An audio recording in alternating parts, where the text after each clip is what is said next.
나와 함께 여호와를 광대하시다 하며 함께 그의 이름을 높이자. 내가 여호와께 간구하며 내게 응답하시고 내 모든 두려움에서 그가 나를 건지셨도다. 아멘. 사랑의 하나님, 지난 한 주간도 저희들과 동행하시었다가 부르셔서 주를 찬송하며 경배하며 만나게 하시니 감사합니다. 귀한 주님, 복된 주님, 우리의 삶을 참 희락으로 이끄시는 주님에게서 결코 떠나지 않는 믿음의 사람들이 되게 하시고, 예배 시간을 통하여 우리의 믿음을 온전히 굳게 세워주시며 주님처럼 살아가는 주의 백성들이 되게 하여 주시옵소서. 예배 주께서 받으시길 원하오며 예수님 이름으로 기도하옵나이다. 아멘.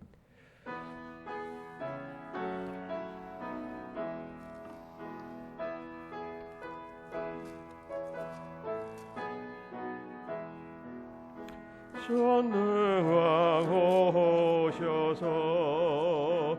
주 이름 찬송케 하옵소서. 영광과 권능의 성부여셔서 우리를 다스려 주옵소서. 항생한 성자여 오셔서 기도를 들으소서. 택하신 백성을 복내려 주시고 거룩한 마음을 주옵소서. 위로의 주 성령 오셔서 근정거 주옵소서. 전능한 주시여 각 사람 마음에서 떠나지 마시고 계십소서. 성삼위일체께 한없는 찬송을 드립니다. 존귀한 주님을 영광 흉배하고 영원히 모시게 하옵소서.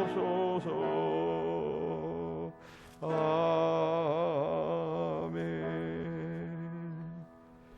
45번 교동문 시편 103편 말씀입니다. 내 영혼아 여호와를 송축하라. 내 속에 있는 것들아 다 그의 거룩한 이름을 송축하라. 내 영혼아 여호와를 송축하며 그의 모든 은택을 잊지 말지어다.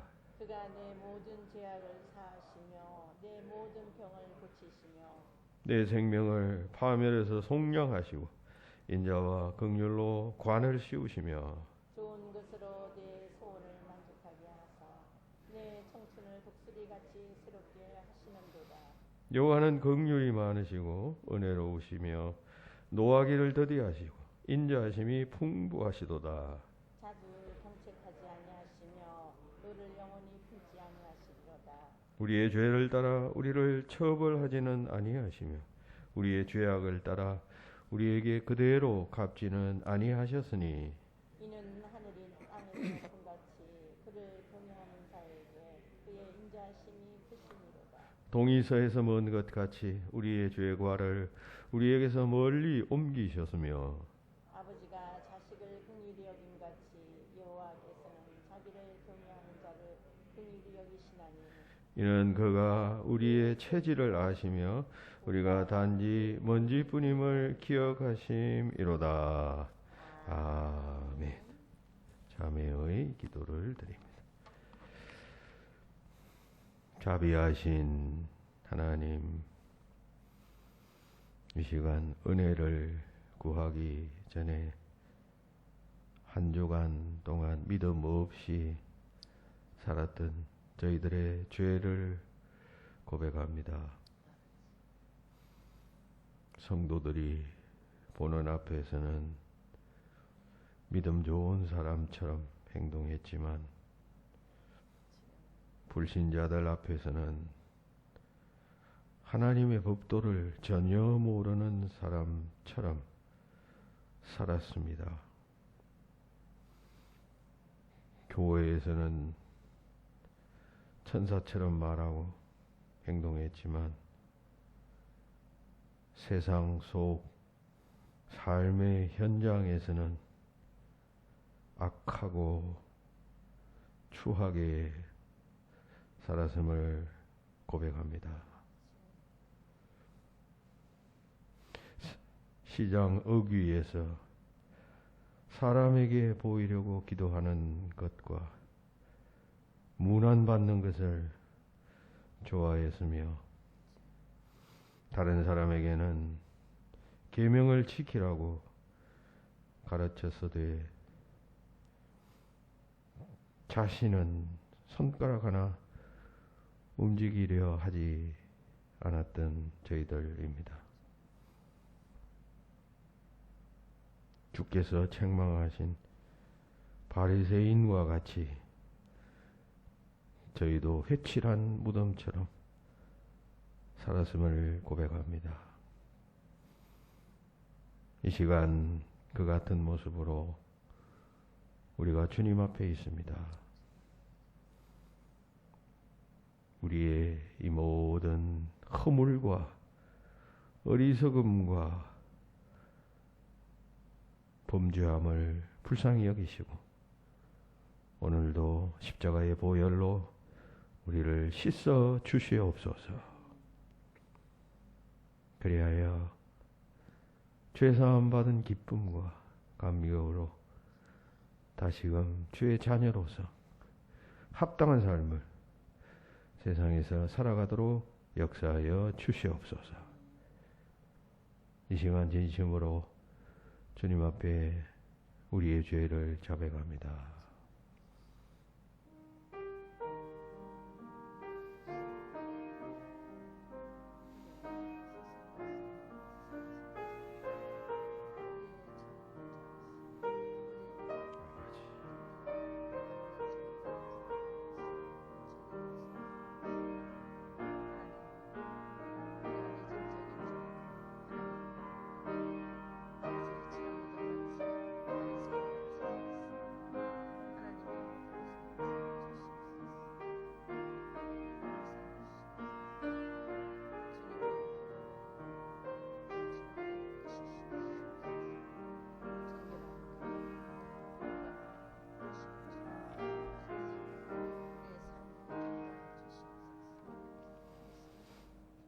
이날에 너희를 위하여 속죄하여 너희를 정결하게 하리니 너희의 모든 죄에서 너희가 여호와 앞에 정결하리라. 아멘. 나는 전능하신 아버지 하나님 천지의 창조주를 믿습니다. 나는 그의 유일하신 아들 우리 주 예수 그리스도를 믿습니다. 나는 성령으로 잉태되어 동정녀 마리아에게서 나시고 본디오 빌라도에게 고난을 받아 십자가에 못 박혀 죽으시고 장사된 지 사흘 만에 죽은 자 가운데서 다시 살아나셨으며 하늘에 오르시어 전능하신 아버지 하나님 우편에 앉아 계시다가 거기로부터 살아있는 자와 죽은 자를 심판하러 오십니다. 나는 성령을 믿으며 거룩한 공교회와 성도의 교제와 죄를 용서받는 것과 몸의 부활과 영생을 믿습니다. 아멘. 이세희 권사님 기도하시겠습니다.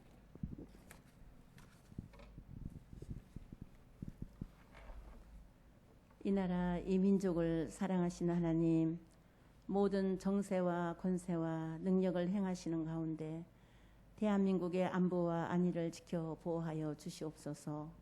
대통령을 위시하여 국정을 맡은 자들이 당리당략에 치우치지 않게 하시고 진정 국민의 편에 서는 바른 정책으로 침체된 경제를 회복시켜 주시며 일자리 창출 등 각종 민생 문제를 먼저 해결함으로 이 사회가 건강하고 안정된 삶의 터전이 되도록 인도해 주시옵소서. 3월 9일 대통령 선거를 앞두고 있습니다. 이 나라의 정치, 경제, 국방, 교육 등을 충실히 수행할 능력과 지혜를 갖춘 자가 새로운 대통령에 당선되도록 주께서 친히 간섭하여 주시옵소서. 계속되는 코로나 오미크론 확산으로 더욱 고통받고 있는 소상공인과 자영업자 등 사회적 취약계층인들을 기억하여 주시고 저들의 삶이 더 이상 물러설 곳 없는 나락으로 떨어지지 않도록 이 문제를 지휘하는 자들이 속히 대안을 마련하게 함으로써 보다 나은 안정된 생활로 회복시켜 주시옵소서. 또한 일선에서 수고하는 의료진과 관계 공무원들과 봉사자들을 기억하심으로 피곤하여 지치지 않게 하시고 사랑으로 돌보게 하시며 처한 현장에서 최선을 다하는 이들의 손길에서 건강하고 밝은 내일이 있음을 바라보게 하옵소서. 자비로우신 주님, 공산 억압에서 신음하는 북한 동포들을 기억하여 주시옵소서. 북한의 경제적 어려움 가운데 고통받는 주민들의 민생을 돌보아 주시며 기아에 죽어가는 어린아이들과 주민들을 불쌍히 여기시사 건강과 생명을 지켜 주시옵소서. 계속되는 핵미사일 실험 발포와 가공할 무기 개발로 세계를 우롱하고 위협하는 저들의 금은 속내와 군사적 도발이 무력화되게 막아주시고 오직 복음으로 평화 통일을 이루는 이 나라 이 민족이 되게 하여 주시옵소서. 사랑의 주님, 다음 세대를 세워갈 교회 학교에 함께 하시사 우리 학생들 말씀 안에서 지혜와 믿음이 자라게 하시고 선한 영향력으로 가정이 복음화되며 교회 학교가 활성화되는 공동체로 든든히 세워주시기를 원합니다. 교사들의 헌신을 기억하여 주시며 모든 형편을 좋게 하사 주신 달란트 마음껏 사용하게 하심으로 주께 영광 돌리게 하옵소서.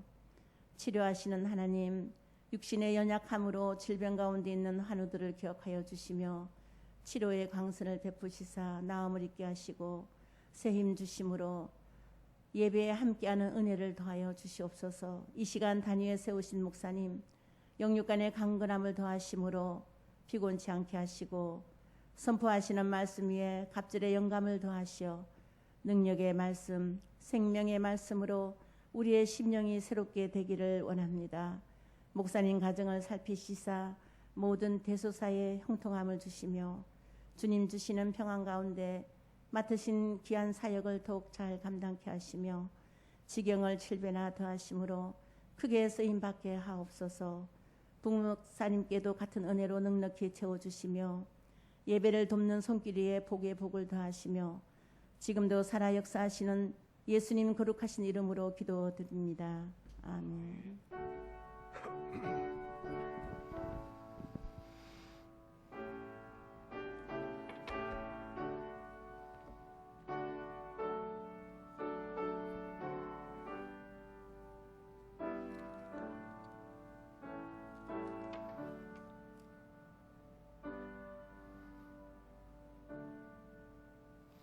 네, 오늘의 말씀은 야고보서, 신약 야고보서 5장 14절 15절입니다. 제가 가진 성경 375페이지 375페이지 야고보서 5장 14, 15절 말씀을 제가 봉독하겠습니다. 너희 중에 병든 자가 있느냐? 그는 교회의 장로들을 청할 것이요.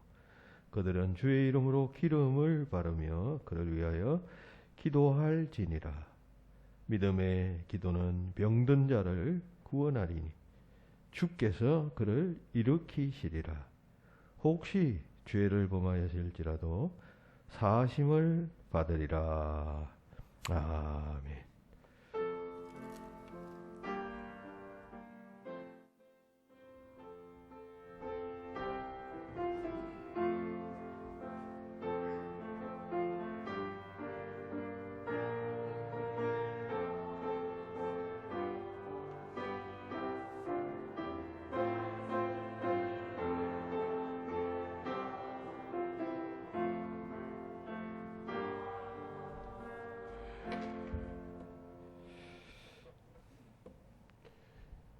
서아프리카의 어느 나라의 국경 지대에 그 모든 부족이 예수님을 믿는 작은 마을이 있다고 합니다.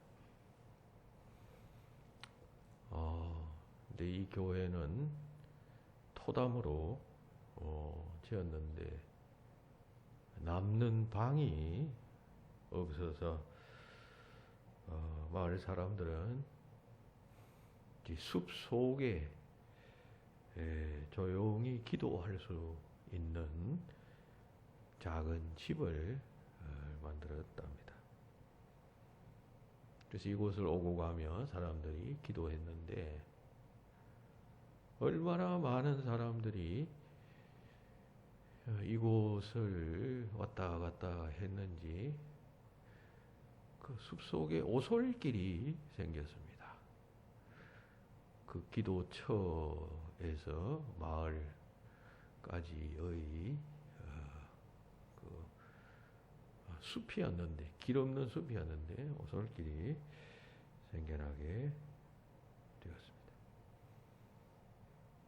그런데 기도를 소홀히 하면 금세 그 오솔길에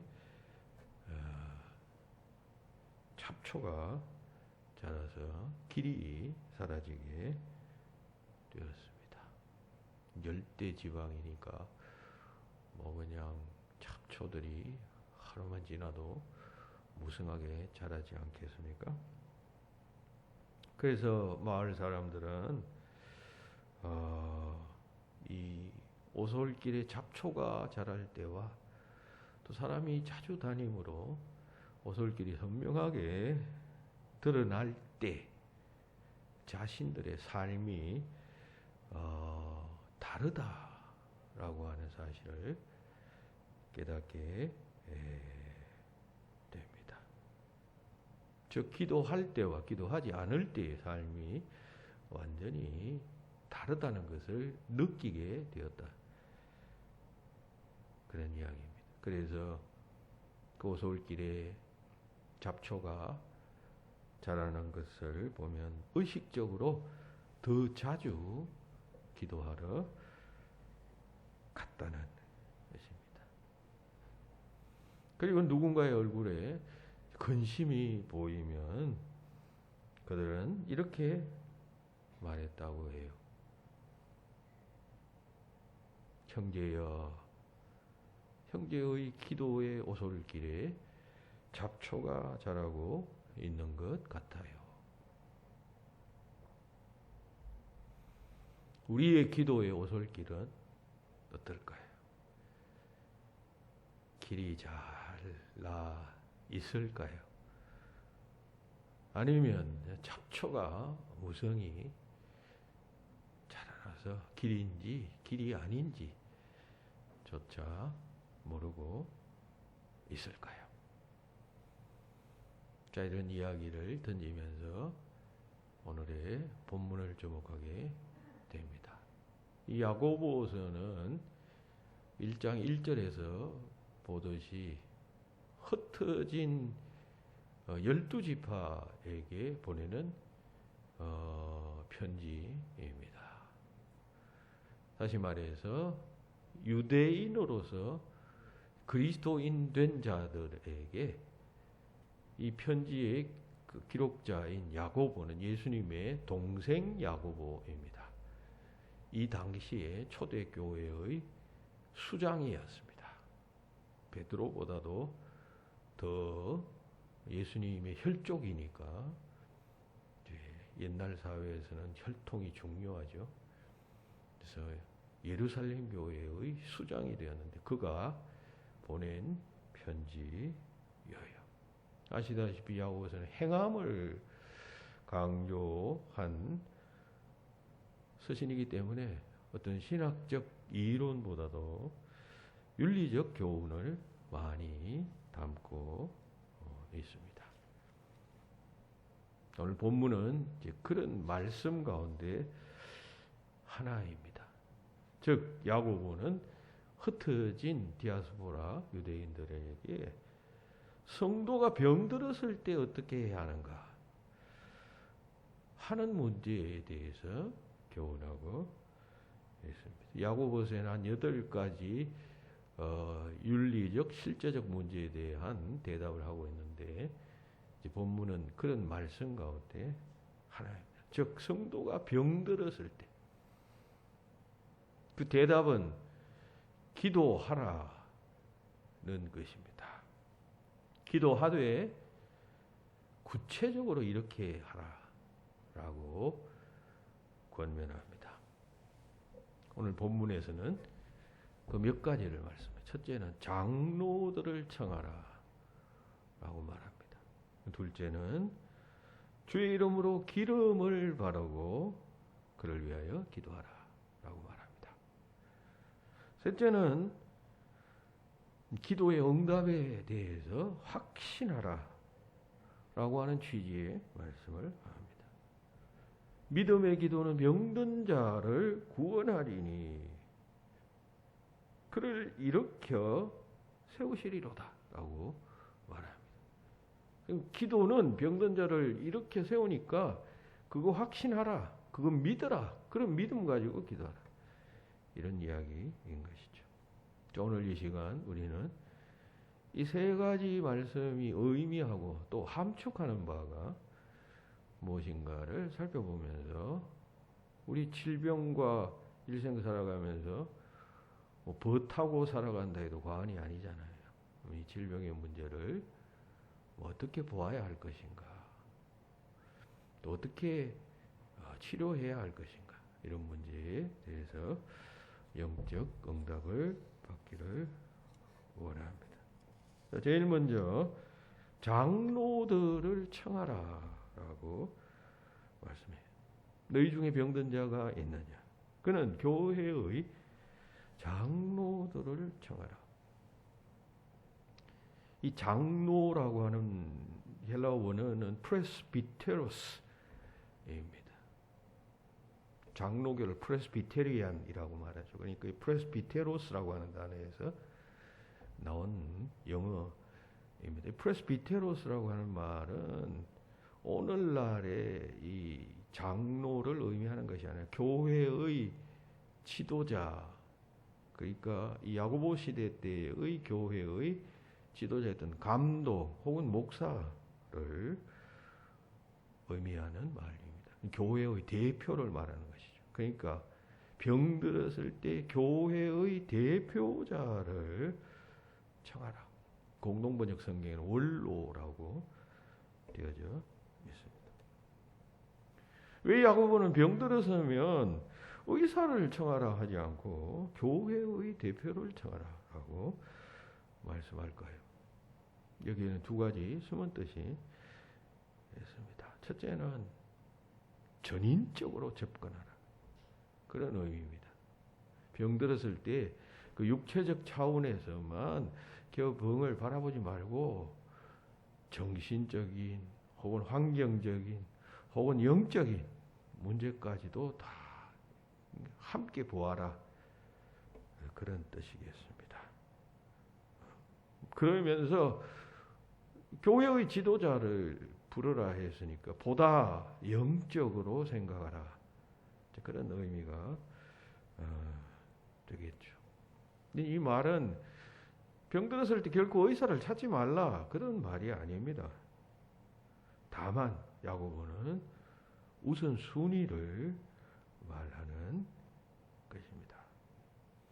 우리가 보통 병들면 뭐 대체적으로 다 그냥 병원 찾아가고 약국 찾아가고 이렇게 해서 치료하고 뭐 그것으로 끝, 이렇게 되잖아요.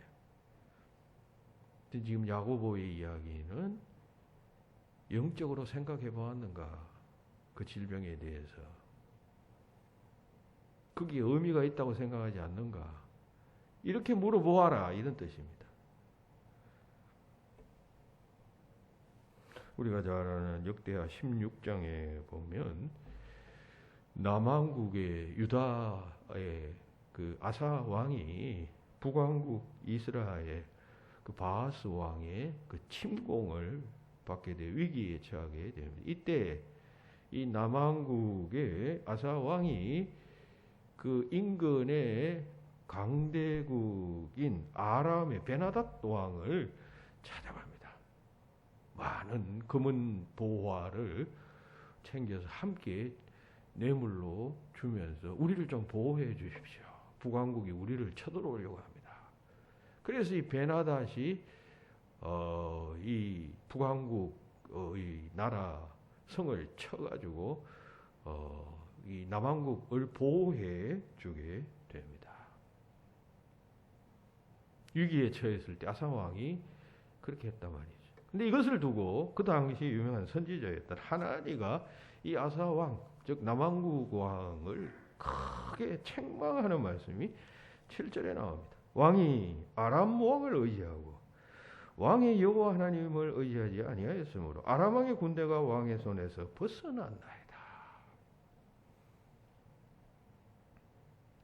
당신이 위기에 처했을 때 제일 먼저 하나님을 의지하고 하나님께 도움을 구해야 하는데 그냥 인간적으로 그냥 인근의 강대국인 주변 나라 아람에게 찾아와서 그냥 했으니까 전쟁에서 이기긴 이기겠지만 생명은 보존했지만 원래 하나님의 뜻은 그것이 아니었어. 하나님의 원래의 뜻은 그렇게 해서 북왕국도 막고 아람도 그냥 정복하고 할 그런 하나님의 계획이었는데 그 하나님의 계획을 당신이 망쳤어. 이런 뜻입니다.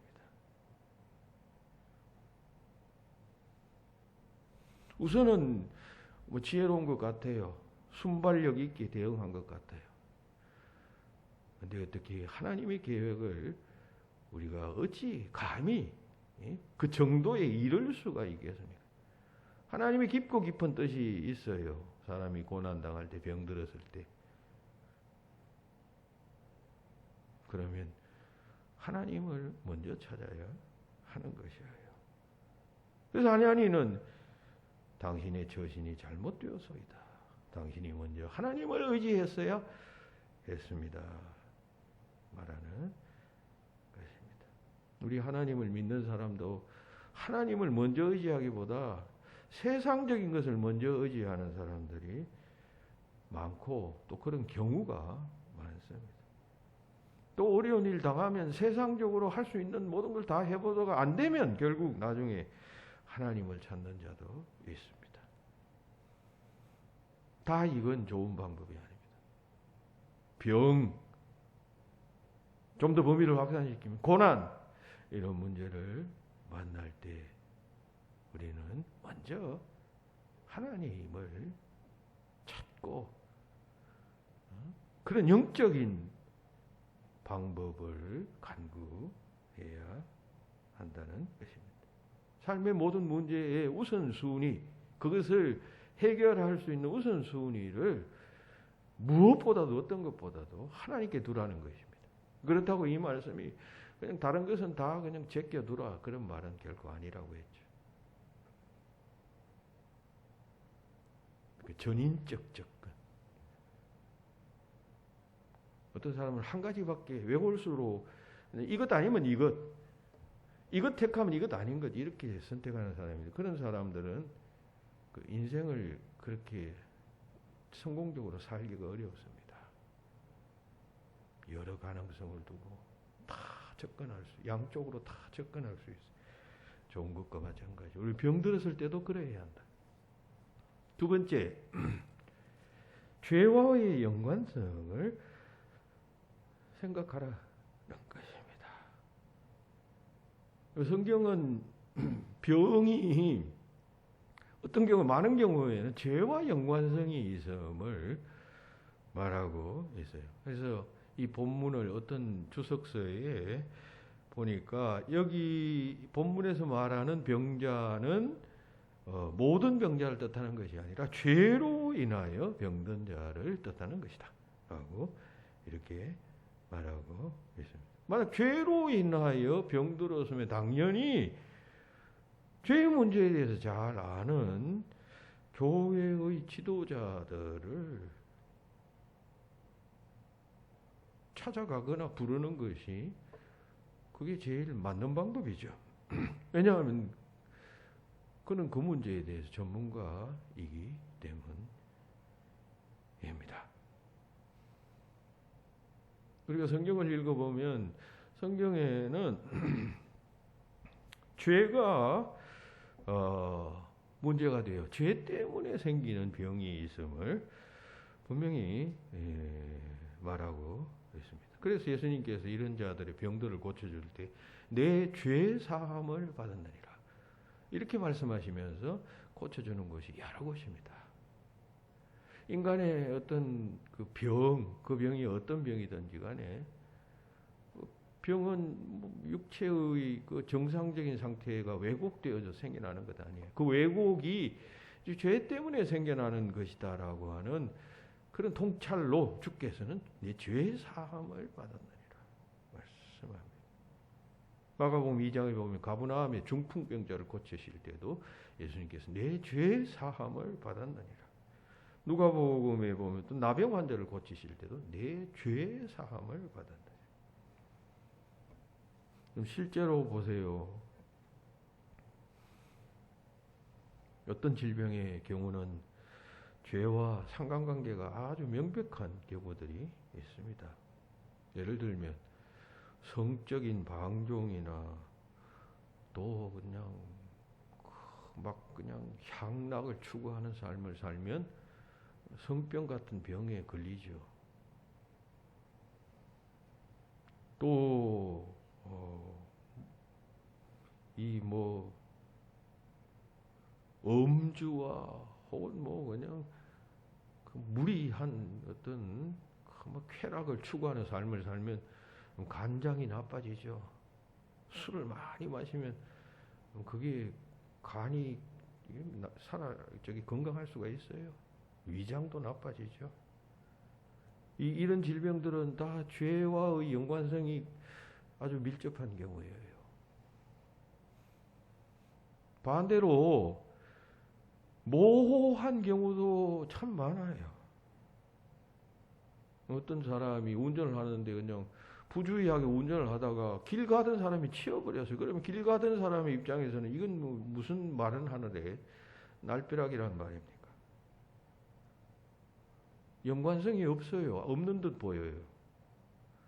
또 어떤 화학 공장에서 아주 독성인 어떤 물질을 몰래 그냥 그 방출을 해가지고 그 방출된 그 하수구에서 그냥 그 관련된 물을 마시다가 그냥 병에 걸리는, 암에 걸리는 그런 경우들도 있어요. 그러면 그 병에 걸린 사람들은 무슨 잘못이 있단 말입니까?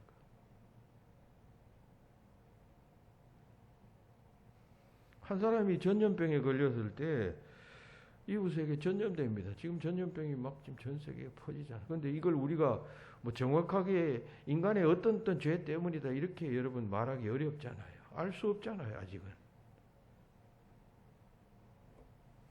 그러니까 그 상관성을 입증하기가 어렵다 그런 얘기입니다. 그러니까 이런 유형의 고난을 유명한 목회 신학자였던 토마스 오덴이라는 사람은 이렇게 말했습니다. 널리 숨겨져 있는 인류 아담 괄호 열고 인류의 집단적 무책임 때문에 당하는 고통이다. 이렇게 이야기했어요. 집단적 무책임. 저는 이런 생각을 해봤어요. 며칠 전에 그 설날 때 정부에서 고향 가지 마라. 고향 왔다 갔다 하면 틀림없이 코로나 이게 확산된다. 자제해라. 휴게소에서도 이거 하지 마라. 응? 들리지도 말고 이걸 매우 강조했던 때가 있었어요. 그때 얼마 안 됐어요. 우리 걸린 사람 하루에 그냥 뭐 1,000명, 2,000명, 몇천 명 그렇게 됐나요? 제가 그때 그런 생각을 했어요. 야, 이거 안 지켜질 텐데.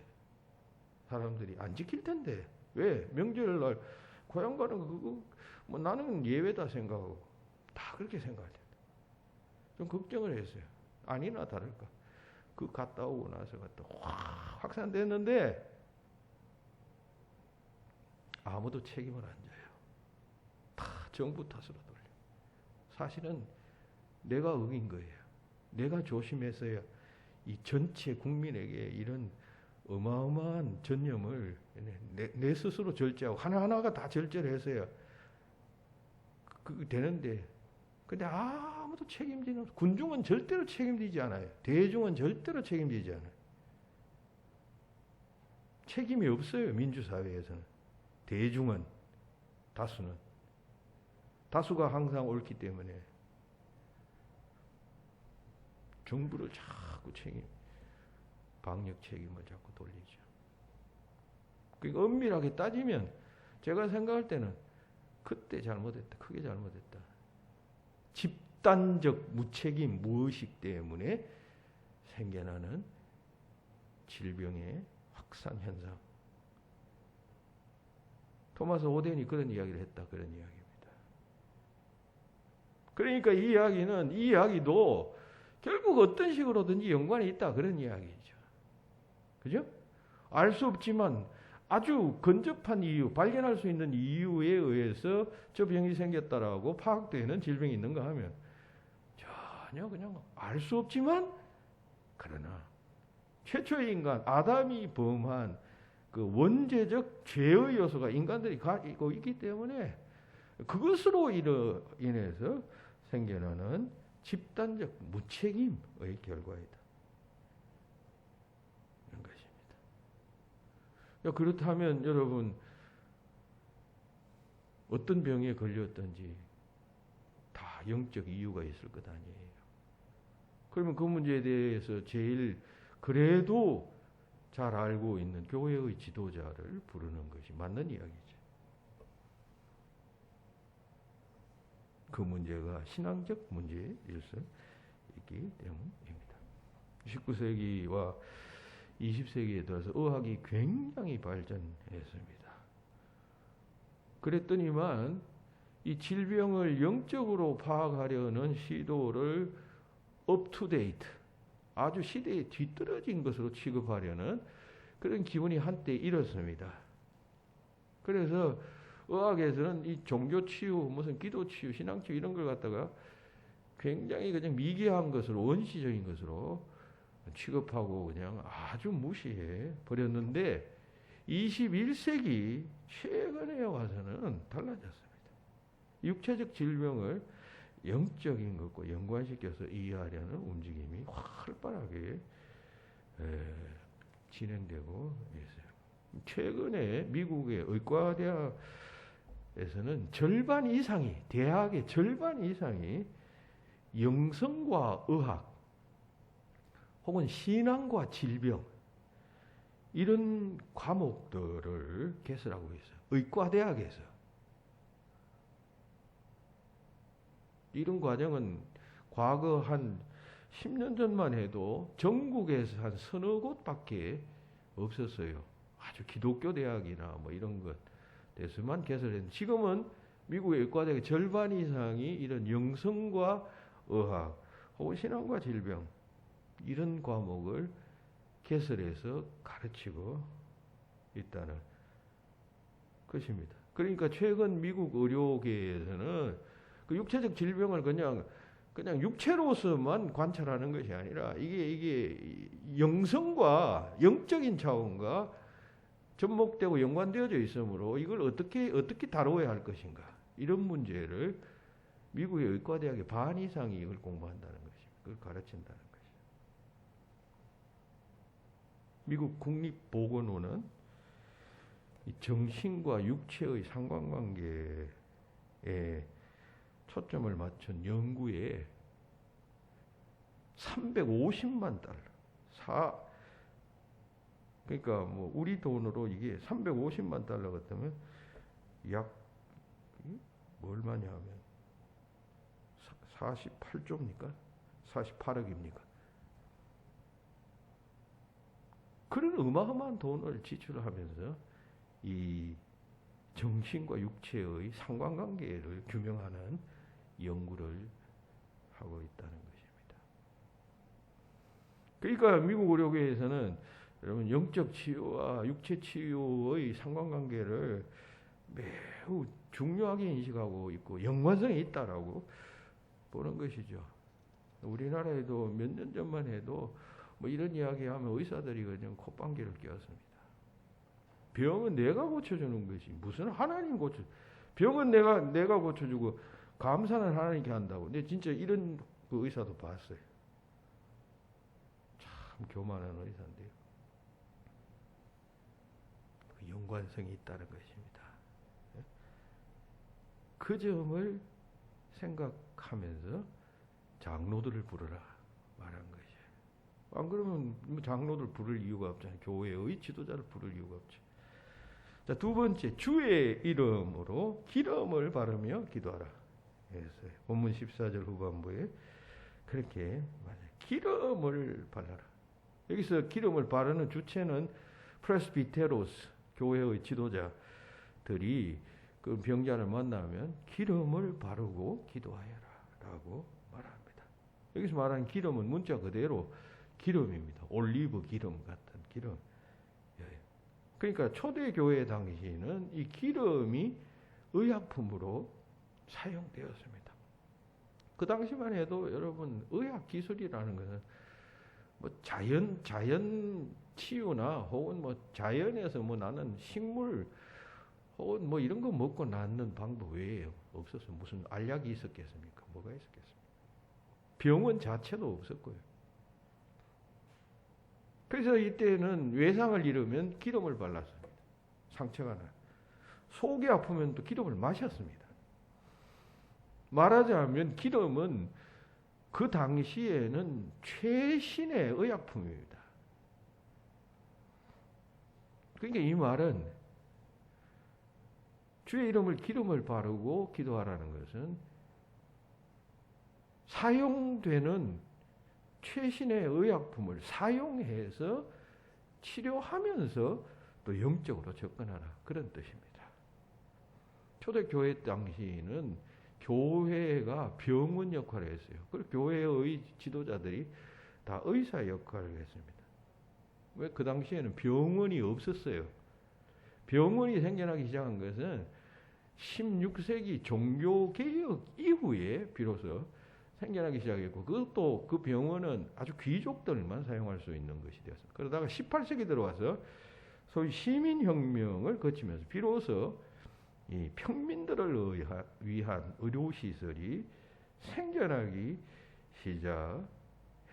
그러니까 오늘날과 같은 병원은 15세기 르네상스, 16세기 종교개혁 이 시대를 지나고 나서부터 생겨나기 시작한 거예요. 그전에는 병원 자체가 없었고 병원의 역할을 교회나 혼중세 시대 때는 수도원이 그 감당을 해서 그때 그 병원의 역할이라는 것은 무슨 뭐 페니실린 주고 뭐 이렇게 주는 것이 아니라 그냥 돌봐주고 그냥 편안하게 해주고 하는 요양소적 의미를 지냈단 말이에요. 그러니까 그런 시대, 지금 그런 시대였는데 예수님 당시는 그보다 훨씬 더 이전 아니에요. 이 야고보서가 기록될 당시는. 그런데 지금 기름을 사용. 오늘날로 치면 기름 쓴다는 게 참 아주 그냥 미개한 방법이죠. 옛날 우리 시골에 가면 상처나면 된장 발라줬죠. 된장 어머니들이 할머니들이. 그런 거하고 똑같은 것이에요. 근데 그 시대에는 다른 치료법이 없었으니까. 이건 그러니까 야고보 시대 때는 최고의 최선의 그 당시에 널리 행하던 최신의 치료법이었단 말이죠. 그러니까 이 말은 치료할 때 최신의 치료법을 잘 활용하여라. 의학을 잘 활용하여라. 그런 뜻입니다. 할 수 있는 최선의 방법, 최신의 방법을 사용해서 병자를 치료하여라. 그런 뜻입니다. 여러분 오늘날 무슨 신앙 치료한다면서 뭐 기도원 운동하는 사람들 가운데 병원 치료하지 말고 여기 들어와서 이제는 기도해서 나가십시오. 뭐 이렇게 말하는 사람들이 있습니다. 이거 아주 잘못된 것입니다. 그러다가 더 병이 도져가지고 심각하게 되고 죽는 사람도 생기잖아요. 그 맹종심을 이용해가지고 그런 말 들으면 안 됩니다. 기독교적인 방법은 병든 자가 있으면 영적으로 접근하되 현대적으로 사용할 수 있는 최신의 의약품을 사용해서 치료하라라고 하는 것입니다. 그럼 신앙 치유와 기도, 이건 여러분 서로 이렇게 다 연결되어져 있는 것이에요. 신앙 치유, 기도 혹은 육체적 치유, 이게 다 분리된 것이 아니라 다 인간이라는 존재는 여러분 총체적 존재예요. 여러분 다 연결되어 있는 존재예요.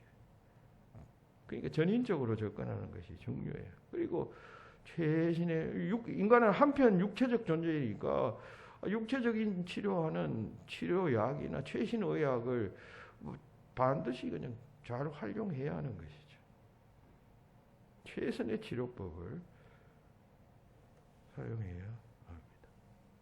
뉴스위크지의 보도에 따르면 미국인의 84%가 환자를 위해서 기도해 주는 것이 그 환자를 회복시키는데 긍정적인 효과가 있다라고 믿습니다. 그렇게 대답을 했어요. 일반인들도 어떤 환자가 있을 때 다른 사람이 그 사람을 위해서 기도해 주면 환자가 좋아진다라고 믿는 사람이 84%, 거의 그냥 3분의 2 넘죠. 84%가 그렇게 대답했어요. 74%의 사람들은 기도하는 사람이 환자와 아무런 관계가 없는 사람이라고 할지라도 그 사람 어떤 대상을 위해서 기도해 주면 그 기도가 효과가 있다라고 인식했습니다.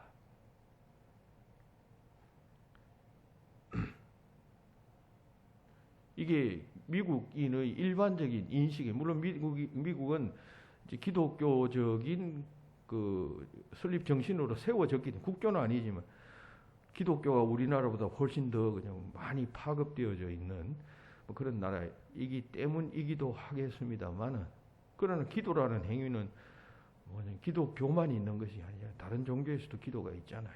그러니까 여기서 기도는 그런 모든 종교의 기도까지 다 포함할 것입니다. 그러니까 커먼 센스가, 일반적인 상식이 이 기도가 효력이 있다라고 다 믿는 것이에요. 우리가 상식도 쫓아가지 못하면 안 되겠죠. 세계적인 흐름조차도 우리 인식하지 못하고 쫓아가지 못하면 안 되잖아요.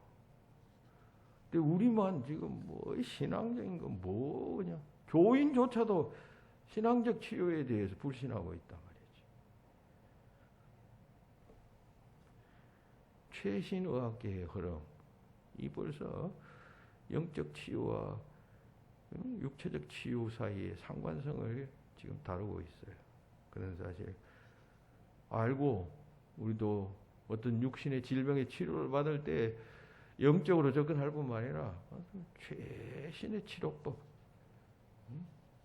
기름을 바르며 치료할 수 있어야 한다. 셋째, 본문은 믿음의 기도의 능력을 확신하라라고 말씀하죠. 15절에서 말씀하죠. 믿음의 기도는 병든 자를 구원하리니 주께서 그를 일으키시리라. 혹시 죄를 범하였을지라도 사심을 받으리라. 한마디로 병든 자는 기도하면 낫는다라고 믿으라, 그런 이야기입니다. 믿음 없이 기도하면 여러분 그 기도가 힘이 있겠습니까? 믿음의 기도는 병자를 치유하는 능력이 되고 죄까지 사하는 능력이 된다라고 말씀하고 있는 것이에요. 믿음 가지고, 그죠? 영적인 차원이 있다 하잖아요. 병에는. 그러니까 믿음으로 기도하면, 기도하되 그냥 긴가민가 될까 아닐까, 뭐 되면 좋고 안 되면 말고, 뭐 이게 아니라 하나님께서 믿음의 기도라 했잖아요. 기도가 그냥 다 그렇게 일반화되어져서 그렇게 다 치유의 능력이 나타나는 게 아니고 믿음의라는 단서를 달잖아요. 신앙적 기도는 그러한 능력이 있다 말씀합니다. 여러분 오늘날 첨단과학, 첨단의학의 발달로 인간의 수명이 어느 때보다도 길어졌습니다. 하지만 여전히 지금 우리가 경험하는 대로 이 코로나와 같은 이런 새로운 질병이 나타나고 있어요. 그래서 그냥 꼼짝없이 인간 사회를 그냥 휩쓸어 갑니다.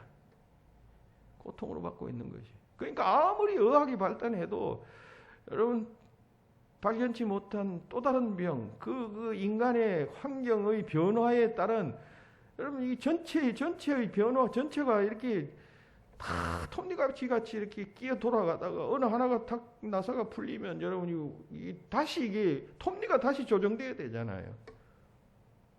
마찬가지로 또 다른 세균이 나타나게 될 것이고 앞으로 이런 일은 계속되게 될 것이라고 미래학자들은 예측을 합니다.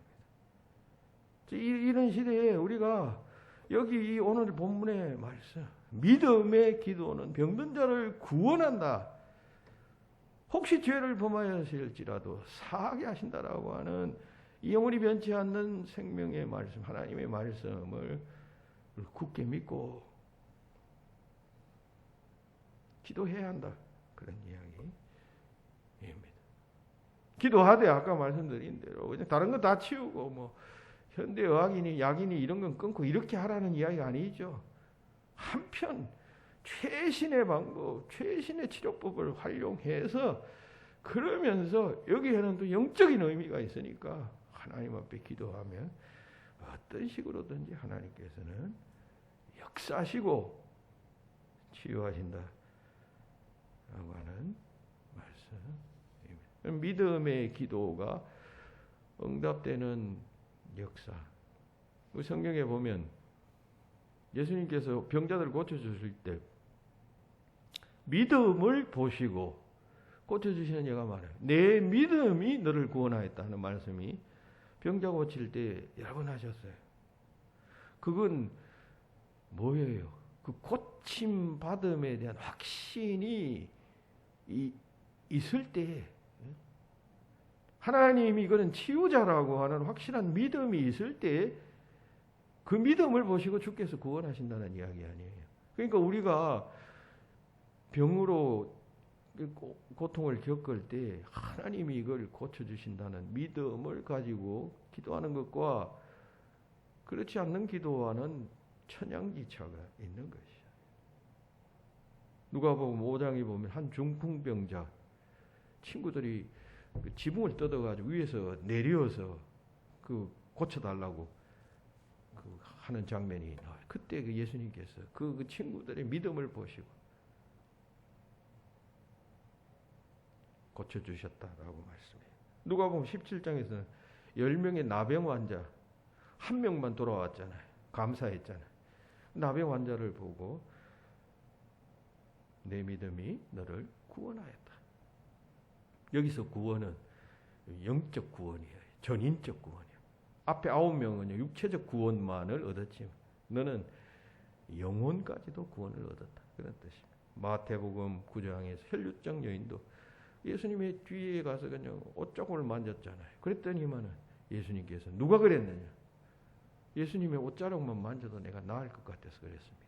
내 믿음이 너를 구원하였다. 믿음과 치유 사이에 밀접한 상관관계를 보여주는 예라고 할 것입니다.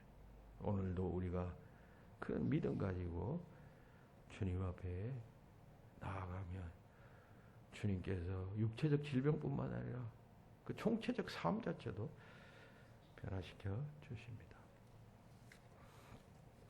고등학교 같은 동기이고 또 대학도 같이 다니고 또 대학에서 또 ROTC도 같이 한 그런 한 친구가 있었는데 얼마 전에 갑자기 병원에 입원했습니다. 이 친구 대학 다닐 때 성적이 굉장히 우수했습니다. 그리고 군사학도 아주 성적이 우수해서 군번이 1번이에요. 한 회기 동안 한 ROTC가 한 3,000명 이렇게 배출되는데 그 중에서 1번이면 그 중에서 1등 했다는 얘기예요. 군사 군사학이라는 게 뭐 작은 한 과목이 아니라 거기 뭐 군사학 안에 또 수많은 가지가 있어요. 그걸 1등 했다는 것은 그만큼 아주 비범하다는 것이죠. 이 친구는 1어를 전공했어요. 1어를. 원래 실력이 대학에서도 아주 공부를 잘했는데 그 1어를 어떻게 공부를 하더니만 이제 졸업하고는 바로 제대하고 이제 은행에 들어갔는데 은행에서 1어를 잘하니까 차출이 돼서 일본 무슨 지사 무슨 은행장이라 그러나요? 뭐 지사장이라 그 근무하기도 하고 해서 은퇴를 했는데 뭐 자기 관리도 잘해서 이 몸이 근육질이 그냥 한 40대 지금 60대가 넘었는데 한 40대의 몸을 유지하고 있는 그런 친구인데 병원에 입원했다는 것이. 우리 그때 동기들 며칠 이렇게 그 카톡방을 지금 같이 운영을 하고 있는데 근데 이 친구는 교회 다니지 않아서 하나님의 존재는 믿지만 교회는 다니지 않았어요. 근데 이제 그 우리 친구 가운데 안수 집사 한 친구가 있는데 그 친구가 늘 이제 모일 때마다 이 친구가 좀 친해가지고 뭐 산보도 하면서 전도도 하고 이제 이랬던 경험들이 몇 번 있다고 이 안수 집사 친구가 목사인 저에게 자네도 좀 관심 가지라 하면서 이야기를 해준 적이 있습니다. 그러다가 암이 생긴 거예요. 암인데 아주 수술하기 어려운 부위에 큰 종양이 생겼던 것입니다. 그리고 수차례 암 치료를 항암 치료를 받으면서 힘든 나날을 보내고 있었습니다. 그래서 단체 카톡방에는 이 친구 위해서 우리가 기도하자 또 소식을 나누면서 이렇게 걱정하고 있었습니다. 저도 이제 약간의 긴 글을 이 친구에게 보냈어요. 하나님이 살아계신다. 그리고 이 신앙 치유라는 것은 있다. 그러니까 믿고 위탁하며 그 믿음으로 네가 하나님을 믿으라. 그런 메시지를 이렇게 올린 적이 있어요. 그 후에 이 친구 8차례에 걸쳐서 항암 치료를 받았는데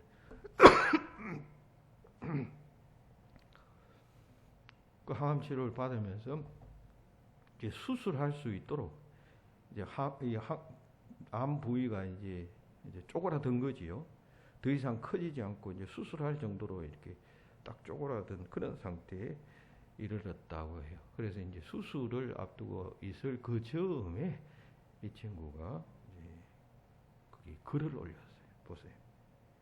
번님들의 기도와 성원에 거듭 감사드립니다. 과분한 성원에 눈물이 절로 흐릅니다. 생명은 창조주 하나님의 영역이라고 봅니다. 인간은 나약하고 불완전하기에 전능하신 하나님께 의지하고 믿음으로 나아가려 합니다. 이렇게 써놓고 찬송가 340장 주 안에 있는 나에게 이 1절을 이 친구가 또 일본어를 하니까 또 한문의 한시에도 아주 능해요. 이걸 한시로 옮겨서 자신의 마음이다 하면서 이렇게 표현했습니다. 그 후에 한두 차례 또 글을 올렸는데 보니까 확실하게 이제 그 신앙을 가지게 되었어요. 하나님을 인정하고 기도한다는 이야기를 자기 입으로 그렇게 고백을 하니까 큰 변화죠. 다행히 우리 멤버들이 다 우리 학교가 다 기독교 학교니까 다 그냥 그런 뭐 메뉴마다 채플 하고 하니까 그런 분위기가 있었어요. 그러니까 뭐 다른 서클 같으면 뭐 그런 기독교적인 분위기가 주도를 못 하겠지만 거기 또 목사도 있고 하니까 그렇잖아요. 그 중에는 또 집사도 있고 또 신앙인도 있고 다 기도한다고 그러고 하나님 믿어야 된다고. 이렇게 하니까 이 친구가 영향을 받은 것이에요. 그걸 보면서 많은 것을 생각하게 되었습니다. 하나님께서 우리의 기도를 들으셔서 그 친구의 육체적 질병뿐만 아니라 지금 영적인 삶은 지금 확연하게 달라진 것 아니에요. 전인적 치유 아니에요. 믿음의 기도는 병든 자를 구원하리니 주께서 그를 일으키시라. 이 확신, 이 치유에 대한 확신을 가지고 하나님 앞에 기도해야 할 것입니다. 병들었을 때 잊지 말아야 할 것 세 가지. 첫째, 장로들을 정하라. 교회의 대표자를 정하라. 다시 말해서 영적으로 접근하여라. 그리고 죄와의 연관성을 간과하지 말아라. 그리고 기름을 바라라. 최신의 치료법을 잘 활용하여라. 그리고 확신하여라. 치료를 확신하여라. 이런 요소를 가지고 우리가 당하는 질병에 그냥 대응하고 또 접근하면 놀라운 하나님의 치유 역사가 일어나게 될 것입니다. 그런 역사가 여러분 삶에서도 나타나시기를 주의 이름으로 축원합니다. 기도하시겠습니다. 하나님 감사합니다. 믿음의 기도는 병든 자를 구원한다 하셨습니다. 고난 중에도 병환 중에도 사고 중에도 믿음 잃지 않고 기도할 수 있도록 역사하여 주시옵소서. 연약하여 어리석음에 빠지거나 잘못된 믿음에 들어서는 자가 없게 도와주시고 늘 주님과 동행하여 든든히 서고 환난을 이길 수 있는 자들이 되도록 복내려 주시옵소서. 예수님 이름으로 기도합나이다. 아멘.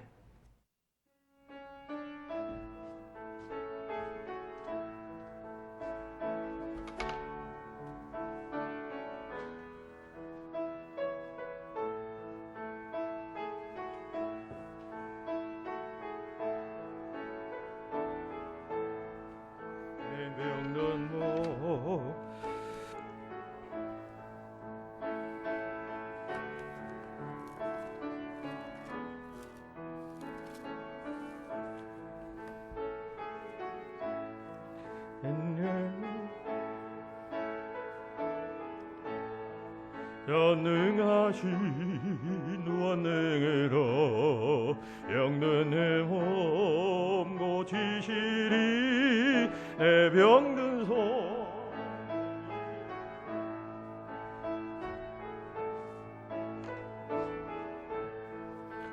기도하는 손 밀고 믿음 고치시리 내 병든 손 내밀어라 주님 고치시 3절 하겠습니다. 모든 어심 미치면 허약한 마음 사라지니 주를 믿는 마음으로 주님 앞에 손 내밀라 그 예수는 자비하사 크신 사랑 베푸시니 지체 말고 믿는 자는 영생 복을 받으리라 내 병든 손 내밀어라 주 예수님 고치시리 내 병든 손 내밀어라 주님 고치시리라. 범사에 감사합니다. 김진철 집사님, 이재희 권사님 부부 들으셨습니다. 기도합시다. 하나님 은혜를 감사합니다. 주연절 7번째 주일 산상변모 주일에 또 주님 전에 나와 예배하며 감사함으로 주님 앞에 예물을 드립니다. 구원하여 주신 은혜, 또 우리를 구원의 길로 인도하시는 섭리하심의 은혜, 범사 순간순간이 감사치 아니할 수 없습니다. 감사한 마음을 표현하는 모든 성도들에게 하나님의 더 신령하고 깊은 영적 복을 더하여 주시고, 병들었을 때나 괴로울 때나 어려울 때나 형통할 때나 상관없이 주님을 찬양하고 기뻐하며 감사하는 주의 백성들이 되게 하여 주시옵소서. 김진주 이세희 권사님 가정 귀한 감사의 마음을 주님 앞에 드립니다. 범사에 감사함으로 범사가 복되게 하시고, 범사 주와 동행하며 찬송하며 또 복된 일들이 삶에서 생겨나며 결국 주님께서 이같이 인도하셨구나 고백하는 주님 받으시는 가정 되게 하여 주시옵소서. 감사드리며 예수님 이름으로 기도하옵나이다. 아멘. 교회 소식 주보 참고하시기 바랍니다. 이제 이른바 이제 봄을 맞이했습니다. 하지만 꽃샘 추위가 마지막 기승을 부립니다.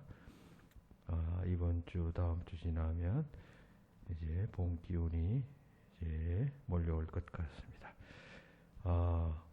계절의 변화 주목하시면 또 여러분들의 영성에 도움이 될 것입니다. 코로나 11 확진자 수 18일자로 10만 명 넘었습니다. 전문가들이 예측한 대로 더블링 현상 보이고 있는데, 이럴 때수록 더욱 조심하시고 또 가족 감염에도 대비하시고, 감염 시에 조치 방법도 미리 숙지해 놓아야 하겠습니다. 힘들고 어려울 때일수록 더욱 우리 신앙생활이 빛나야 하겠습니다. 7가지 성도의 신앙생활 지침, 의무 잘 준수하시기 바랍니다. 기도하시겠습니다. 이제는 우리 구주 예수 그리스도의 은혜와 하나님 아버지의 그 크신 사랑하심과 성령님의 교통하심이 여기 모인 모든 성도들 위에 지금으로부터 영원히 함께 없기를 축원하옵나이다. 아멘.